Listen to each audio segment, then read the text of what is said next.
الحمد لله وحده والصلاة والسلام على من لا نبي بعده وعلى آله وأصحابه وأزواجه وأتباعه وبارك وسلم تسليما كثيرا.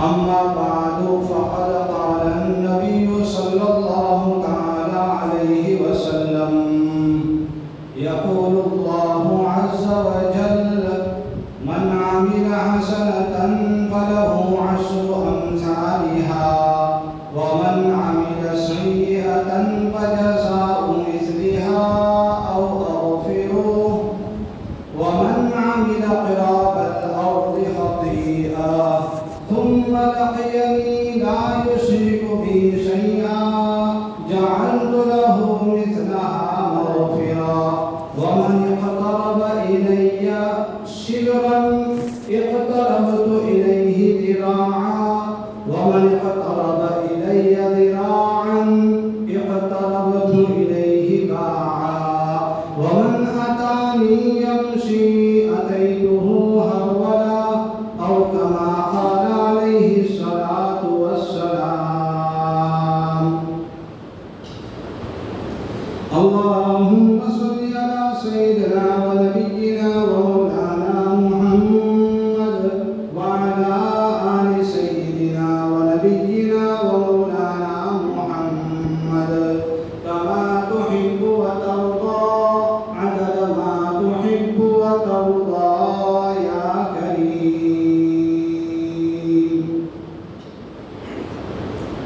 قابل احترام بزرگوں اور دوستوں، حضرت ابو ذر غفاری رضی اللہ تعالیٰ عنہ ایک درویش صفت صحابی ہیں. وہ ایک روایت نقل فرماتے ہیں کہ نبی کریم صلی اللہ علیہ وسلم نے ارشاد فرمایا کہ اللہ رب العزت فرماتے ہیں، یہ حدیث قدسی ہے.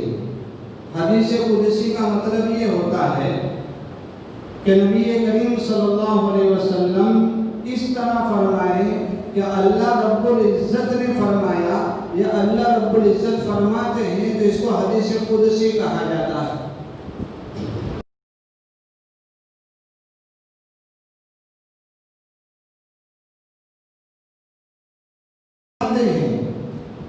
کہ جو شخص کوئی ایک نیکی، ایک اچھا کام کرے گا تو اس کے بدلے میں اس کو 10 نیکیاں اور 10 بدلے عطا کیے جائیں گے.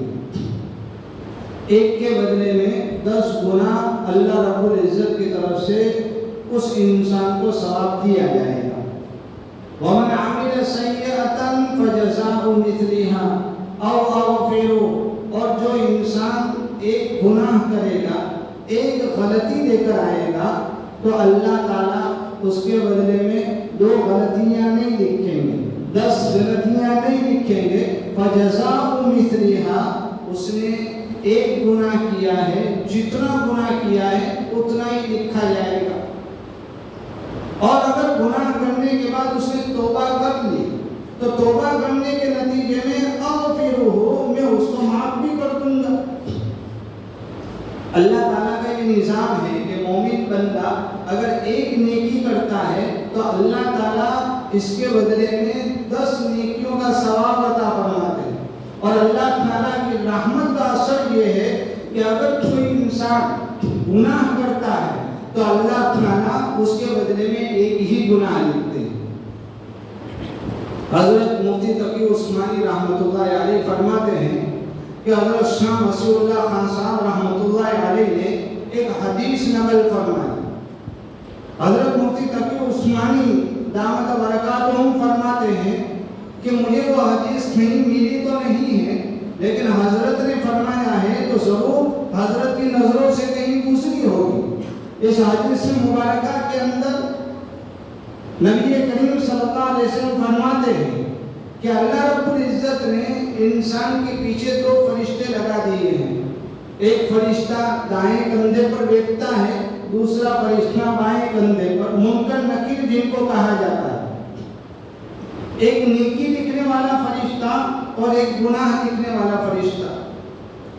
لیکن اللہ تعالیٰ نے دونوں میں نیکی لکھنے والے فرشتے کو امیر بنایا ہے اور برائی لکھنے والے فرشتے کو اس کے تابع اور اس کا مامور بنایا ہے. جب بندہ کوئی نیکی کرتا ہے تو نیکی لکھنے والا فرشتہ فوراً اسے رجسٹر میں درج کر لیتا ہے. لیکن اگر کوئی انسان گناہ کرتا ہے، بدی انجام دیتا ہے، تو برائی لکھنے والا فرشتہ نیکی لکھنے والے فرشتے سے اجازت طلب کرتا ہے کہ اس نے یہ گناہ کیا ہے، اس نے یہ برا کام انجام دیا ہے، اگر آپ کہیں تو میں اسے نوٹ کر لوں. نیکی لکھنے والا فرشتہ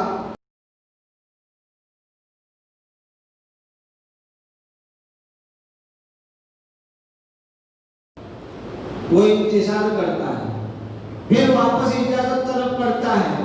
اگر بندہ توبہ نہیں کرتا تو نیکی لکھنے والا فرشتہ کہتا ہے کہ ابھی اور انتظار کرو، ابھی اور توبہ کی امید باقی ہے. پھر جب بندہ توبہ نہیں کرتا ہے تو برائی لکھنے والا فرشتہ تیسری مرتبہ اجازت طلب کرتا ہے. تب جا کر نیکی لکھنے والا فرشتہ اس فرشتے کو اجازت دیتا ہے کہ اب توبہ کی امید نہیں ہے، لہذا تم اس کی برائی لکھ سکتے ہو. مطلب یہ ہے کہ اللہ تعالیٰ جو ہیں یہ اپنی رحمت کے غالب ہونے کی وجہ سے اللہ تعالیٰ بندے کو مہلت دیتے ہیں، اس کے لیے راستہ آسان کر دیتے ہیں کہ توبہ کا موقع ہے، توبہ کر لیں. یہ اللہ تعالیٰ کا نظام ہے کہ ایک نیکی کے بدلے میں 10 نیکیاں. شوال کے 6 روزے کا ثواب روایتوں میں آتا ہے کہ نبی کریم صلی اللہ علیہ وسلم فرماتے ہیں کہ جس نے رمضان کے مکمل روزے رکھے اور اس کے ساتھ شوال کے بھی 6 روزے رکھے تو اس کو 1 سال روزہ رکھنے کا ثواب ملے گا. یہ اللہ تعالیٰ کا جو اصول ہے، ایک کے بدلے میں 10 کا ثواب، اسی کے اوپر یہ 36 روزے کا ثواب 360 روزے کے برابر دیا جاتا ہے. اب چاہے رمضان کے 29 روزے ہوں یا 30 روزے ہوں، اللہ تعالیٰ کے یہاں دونوں صورتوں میں 30 ہی شمار کیے جاتے ہیں. تو رمضان کے 30 روزے، شوال کے 6 روزے، 36 روزوں کو اگر 10 میں ضرب دیتے ہیں، 10 میں گناہگار کرتے ہیں تو 360 روزوں کا ثواب بنتا ہے. یہ بندوں کے اوپر اللہ تعالیٰ کی رحمت کا تقاضا ہے.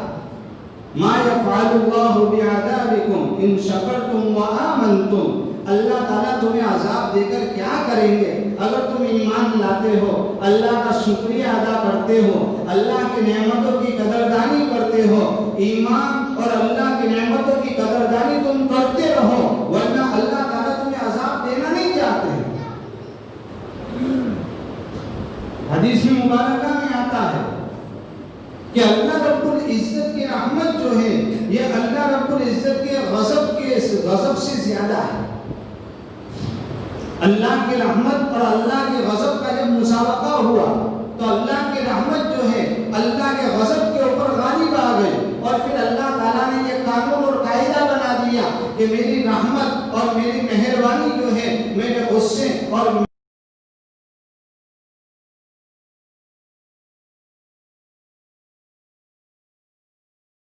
انسان کی طرف سے تھوڑی بہت وسعت دکھائی جائے.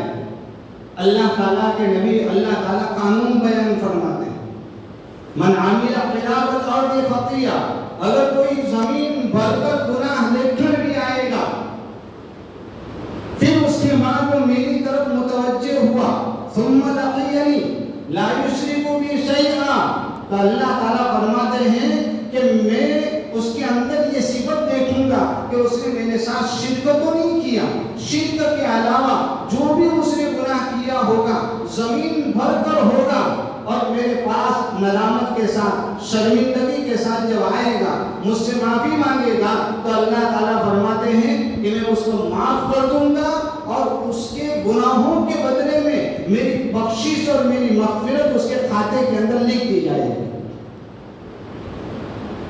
اللہ کی رحمت کا آپ غلبہ دیکھیں کہ گناہ کے نتیجے میں